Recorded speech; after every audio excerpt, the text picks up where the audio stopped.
오늘 하나님께서 우리 가운데 주신 말씀은 신명기서 23장 25절로부터 24장 4절의 말씀입니다.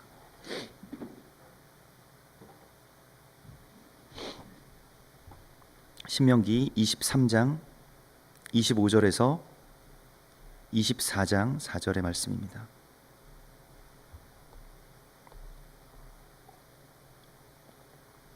같이 한 목소리로 봉독하시겠습니다.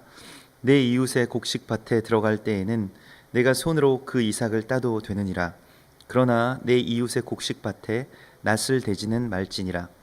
사람이 아내를 맞이하여 데려온 후에 그에게 수치되는 일이 있음을 발견하고 그를 기뻐하지 아니하면 이혼 증서를 써서 그의 손에 주고 그를 자기 집에서 내보낼 것이요 그 여자는 그의 집에서 나가서 다른 사람의 아내가 되려니와 그의 둘째 남편도 그를 미워하여 이혼 증서를 써서 그의 손에 주고 그를 자기 집에서 내보냈거나 또는 그를 아내로 맞이한 둘째 남편이 죽었다 하자 그 여자는 이미 몸을 더럽혔은즉 그를 내보낸 전 남편이 그를 다시 아내로 맞이하지 말지니 이 일은 여호와 앞에 가증한 것이라.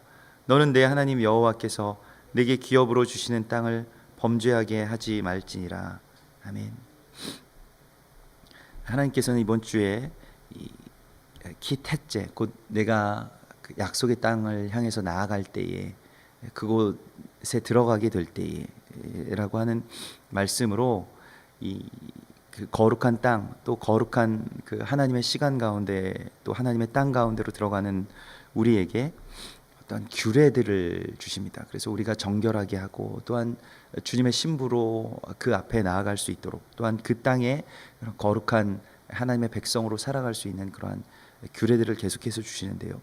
또 이러한 규례들은 우리 가운데 주시는 하나님의 사랑 또 하나님의 구원의 역사에 대한 어떤 그 예언과 또한 약속이 이 규례에 담겨져 있습니다. 그래서 이 언약, 이 율법들은 다 약속이 있는 율법들이에요. 그래서 그것이 우리가 보기에는 그냥 어떤 법조문처럼 보인다고 할지라도 그것에 대한 우리의 어떤 영의 눈으로 그것을 바라보게 되면 다윗이 그러한 그 율법들 뭐 신명기나 이 토라의 말씀들에 있는 그 율법서를 보면서 마음에 깊은 하나님의 사랑을 느꼈던 것과 같이 우리에게도 하나님께서 그러한 눈을 열어주셔서 이 말씀 안에 있는 하나님의 깊은 사랑 그리고 이 세상을 통치하시는 왕의 지혜가 우리 가운데 임하시기를 우리가 구하여야 할 것입니다.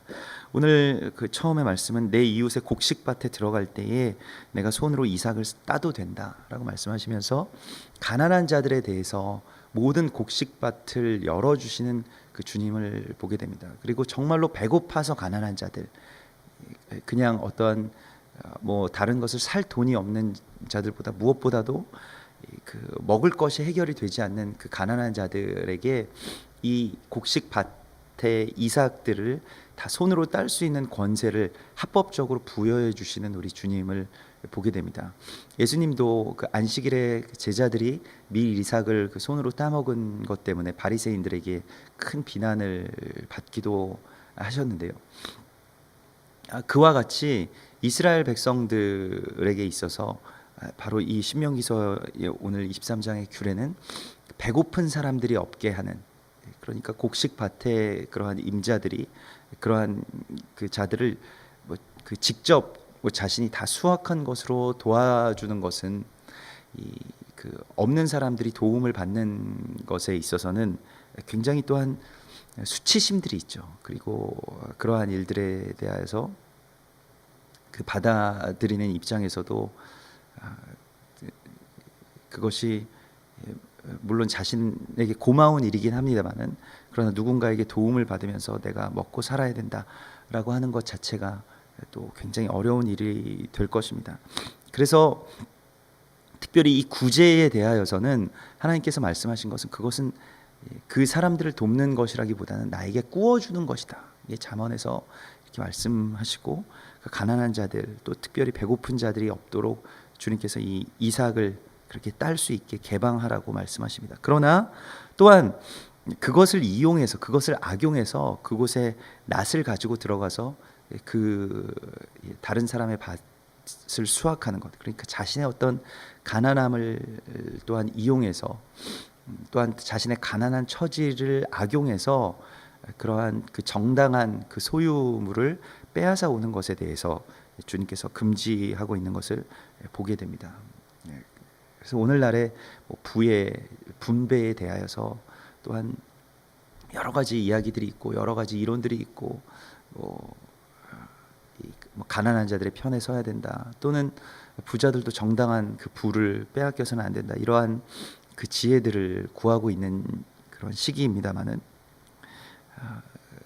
그러나 중요한 것은 우리가 하나님의 그 공의의 하나님께서 그 가난한 자들, 특별히 배고픈 자들이 없게 하라고 하신 하나님의 말씀대로 우리가 우리 주변에 그러한 배고픈 자들에게 정말 그들이 그 어떠한 수치심을 느끼지 않도록 그들이 그것을 그렇게 가질 수 있도록 우리가 배려하는 것도 필요하겠고요. 또한 우리의 가난을 이용해서 또한 그 우리의 가난에 대한 것으로 또 그 부자들의 것을 그냥 아무렇게나 가져올 수 있다. 내가 어떤 조직적으로 그것을 이용해서 무엇인가 그러한 그 소유로 삼을 수는 없다는 것을 우리가 분명히 알아야 할 것입니다. 그리고 오늘 이 24장의 말씀은 이제 이혼에 대한 규례에 대해서 말씀하고 있습니다. 이 이혼 규례는 사실은 그 오늘 이 토라 포션의 어떤 한 그 두루마리 안에서만 그렇게 그 하나의 규례로 선포될 정도로 굉장히 중요한 어떤 한 무게를 가지고 있는데, 이것은 구속사에 대한 이야기이기 때문에 그렇습니다.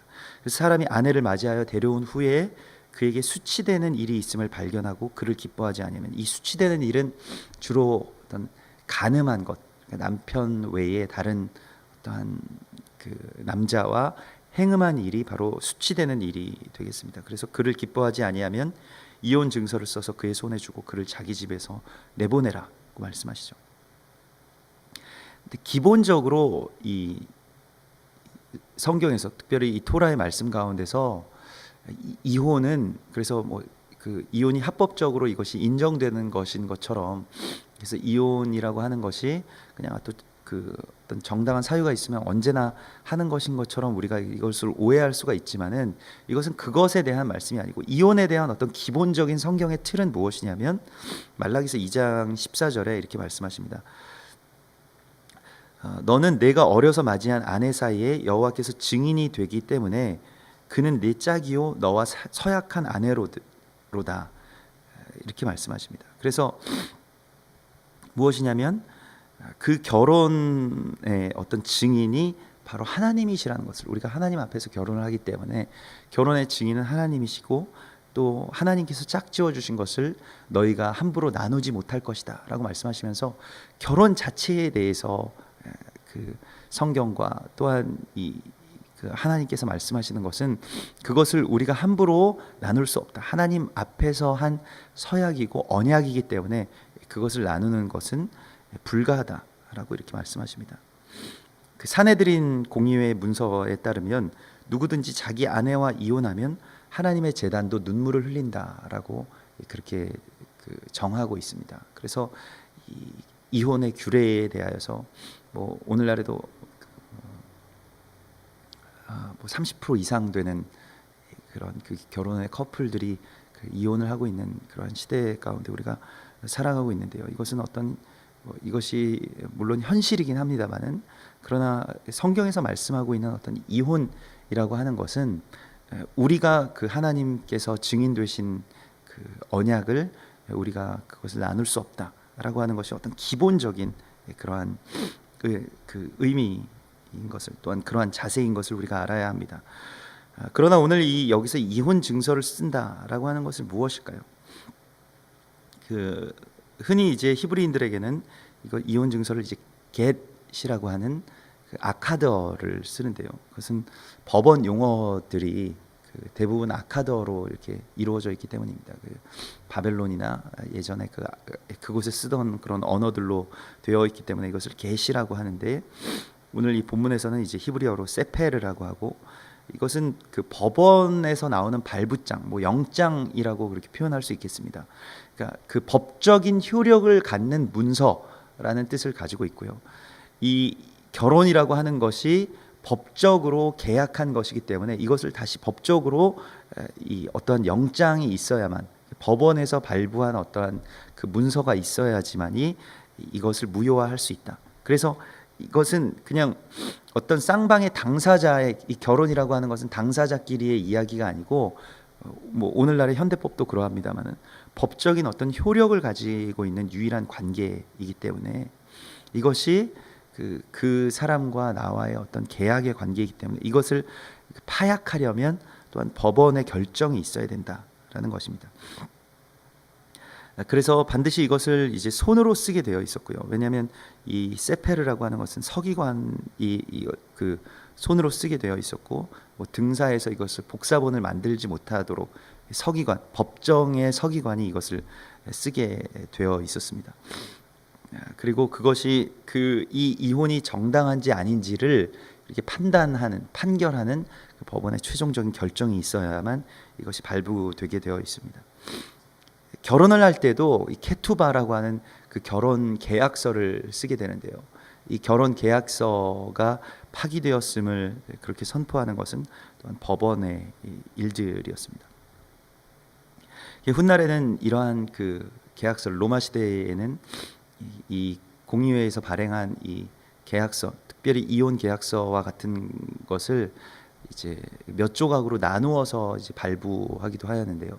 왜냐하면 이 식민 시대이기 때문에 함부로 그러한 그 법적인 효력을 가지는 문서를 그 합법적으로 발행할 수 없었기 때문에 이러한 일들을 했다고 합니다. 그래서 그것을 나누어 가지고 있다가 혹시 뭐 로마나 다른 그 식민지 정부, 뭐 헬라나 다른 정부에서 왜 이러한 그것을 발행했느냐 하면 이것이 그렇게 합법적인 그러한 의미로 발행한 증서가 아닙니다라고 둘러댈 수 있도록 그것을 몇 조각으로 나누어서 이제 그 공의회에서 이러한 이혼 증서를 발행했다고 합니다. 오늘 이 수치되는 일이 발견되어서 이혼한 여인의 일은 어떤 단순한 신부와 단순한 어떤 신랑의 그러한 관계를 넘어서서 지금 이스라엘의 구원, 그 이스라엘의 멸망과 구원이 바로 이와 같은 그 결혼의 어떤 파기와 또한 다시 그를 아내로 맞이해 주시는 신랑 되신 예수 그리스도의 모습인 것을 우리가 알고 있습니다. 그래서 예레미야 3장 8절에 보면 내게 배역한 이스라엘이 간음을 행하였으므로 내가 그를 내쫓고 그에게 이혼서까지 써주었다 라고 말씀하고 있습니다. 그러니까 이스라엘이 온 세상 가운데 흩어진 것은 하나님께서 그가 행음했기 때문에, 이스라엘이 그 여로보암 때부터 그 베델에 금송아지 상을 세워놓고 예루살렘을 부정하고 자신들의 제단 가운데서 자신들의 절기를 지키고 자신들이 그렇게 행음하면서 그저 그 하나님의 백성임에도 불구하고 다른 그 신들을 섬기고 합법적으로 다른 신들에게 가서 행음하고 또 바알과 아세라의 제단 가운데로 나아가는 그런 이스라엘 백성들의 모습을 그렇게 말씀하시면서 그들이 간음하였으므로 내가 그를 내쫓고 그에게 이혼서를 써주었다라고 이렇게 말씀하고 있습니다. 그래서 수치되는 일이 발견되었고 그들을 내쫓았다. 이것이 이제 이스라엘의 멸망에 대한 말씀이신데, 그러면 그들을 어떻게 다시 데려올 수 있을까요? 예수님께서 오늘 이 규례대로라면 그들이 뭐 다시 그렇게 행음했는데 그 남편이, 둘째 남편이 죽는다 할지라도 다시 오지는 못한다는 것입니다. 그렇게 되면 그 땅이 더럽혀진다는 것이죠.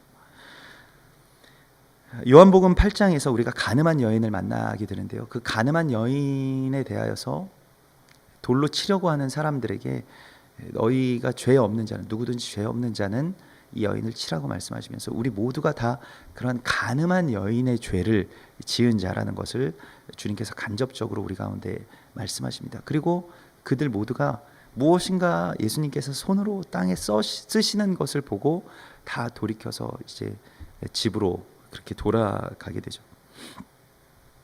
우리가 하나님을 신랑으로 모신 그런 정결한 그 신부의 모습으로 살아가지 못하고 하나님 대신 섬겼던 다른 우상들, 그리고 나 자신의 어떤 자아의 우상, 그러한 것들에 대한 그 말씀들을 그곳에서 일일이 다 손으로 쓰셨을 것입니다. 그런데 그 가늠한 여인을 주님께서 용서하시면서 나도 너를 정죄하지 아니하노니 다시는 가서 죄를 범하지 말라고 말씀하시죠. 이 요한복음에서는 이 가늠한 여인에 대한 이야기가 또 이혼한 여인에 대한 이야기가 그 요한복음 4장에서 이렇게 나오는데, 그것이 바로 사마리아 여인이죠. 그 사마리아 여인은 예레미야 3장 그 8절에 말씀하신 그 이스라엘이라고 하는 나라에 대한 어떤 표현입니다. 이스라엘의 수도가, 이 북이스라엘의 수도가 이 사마리아였고요. 그곳에서부터 그런 행음들이 시작이 되었고, 그러한 일들 때문에 이스라엘이 계속해서 다른 제국들, 그러니까 다른 남편들, 다른 주인들에게 계속 넘겨지게 되는 것을 보게 됩니다. 그래서 5명의 남편이 있었지만은 그는 전부 다 너의 남편이 아니다라고 예수님께서 말씀하시죠. 그 5명의 남편은 바벨론, 그리고 메데, 바사, 헬라, 로마, 이러한 5제국들이고 이스라엘을 점령한 제국들이고 이스라엘의 주인 행세를 했던 그러한 제국들이지만, 그들이 너의 남편이 될 수가 없는 것이 그들에게는 합법적인 어떤 결혼의 권세가 부여되지 않았다. 그러니까 하나님께서 말씀으로, 그 언약으로 이들을 그 케투바, 이 토라의 말씀은 그런 케투바의 말씀이고, 그 정혼 예식 가운데 하나님께서 그 언약으로 이것을 주신 그 토라의 말씀으로 말미암아서 이스라엘 백성이 하나님과 그렇게 결혼하게 되었는데, 그런데 다른 백성들은, 그 다른 어떤 주인 행세를 하는 남편들은 어떤 합법적으로 이러한 결혼 관계를 유지한 것이 아니다, 그렇게 말씀하시면서 그들은 너의 남편이 아니다 라고 말씀하십니다. 그리고 예수님께서 그 여인을 다시 맞이해 주시는데요. 그런데 이혼 증서를 써서 내보낸 여인을 다시 맞이하기 위해서는 그 첫 번째 남편은 그를 맞이할 수가 없었습니다. 그렇기 때문에 예수 그리스도께서 죽으신 것입니다. 그렇기 때문에 예수 그리스도께서 이 율법, 또 이 말씀에 위배되지 않고, 또한 첫째의 그 부인을 다시 맞이하시기 위해서 죽으신 것입니다.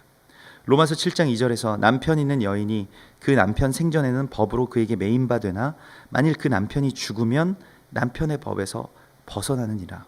그러므로 만일 그 남편 생전에 다른 남자에게 가면 음녀라. 그러나 만일 남편이 죽으면 그 법에서 자유롭게 되나니 다른 남자에게 갈지라도 음녀가 되지 아니하느니라. 이렇게 말씀하십니다. 우리가 그리스도 예수의 남편으로 다시 들어가기 위해서 예수 그리스도께서는 자신의 죽음을 그렇게 선택하시고, 그리고 다시 살아나셔서 우리를 그 신부로 그렇게 맞이해 주시는 것입니다. 우리가 이 땅 가운데서 그리스도 예수의 신부로 살아간다라고 하는 것은, 우리가 이 세상의 다른 임금들에게, 또한 다른 신들에게 나 자신을 내어주었던 그러한 그 과거를 이제 주님께서 다 제하여 주시고, 다시 우리를, 그 이혼한 여인을 다시 맞이해 주시는 놀라운 기적을 우리 가운데 행하신 것, 그 은혜 안에서 우리가 살아가는 것입니다. 특별히 이번 주에 그 토라 포션의 말씀은 그 정결한 신부에 대하여서, 그리고 그 어떤 처음부터 포로되었던 그러한 신부, 그리고 적국에서 살던, 다른 땅에서 살던 신부가 어떻게 그 신랑의 아름다운 그 여인이 되는가 하는 것에 대한 말씀을 주께서 계속해서 우리 가운데 주시고 있습니다. 그래서 머리를 밀고 전에 어떤 나를 지배하던 것들을 다 청산하고, 그리고 손톱을 깎고 온전히 주님 앞에만 그렇게 나아가는 거룩한 신부의 모습에 대해서 우리 가운데 말씀하고 있습니다. 우리가 계속해서 우리를 지배하려고 하는 다른 그 법적인 구속력을 가지지 못하는, 약속을 가지지 못하는 그런 다른 대적들, 또한 다른 우상들, 다른 왕들에 대하여서 우리가 거부할 수 있는 거룩한 신부의 권세를 그리스도 예수께서는 우리 가운데 다시 주셨습니다. 그리고 다시 그 케투바, 다시 그 언약의 말씀을 우리 가운데 써서 주신 것입니다. 그래서 우리가 말씀 아래서 이 권세가 있음을 우리가 깨닫고, 다른 그러한 우리에게 주인 행세를 하려는 자들에게 나는 그리스도 예수의 정결한 신부다라는 것을 선포할 수 있는 합법적인 권세를 주님께서 우리 가운데 부여해 주신 것입니다. 그것을 우리가 가지고 이것을 계속해서 선포하면서 이제 나는 이 세상에 대해서는 머리를 민 그러한 신부고, 이 세상의 어떤 눈과 관점으로 보면 가장 어떻게 보면 가장 초라해 보이는 그러한 신부의 모습이겠지만은, 그러나 주님께만 온전하게 드려짐으로, 주님께 온전히 향함으로 내 자신이 완전하게 단장된 그러한 거룩하고 아름다운 신부로 이 땅 가운데서 살아갈 것이라고 주께서 약속하십니다. 우리 같이 기도하겠습니다.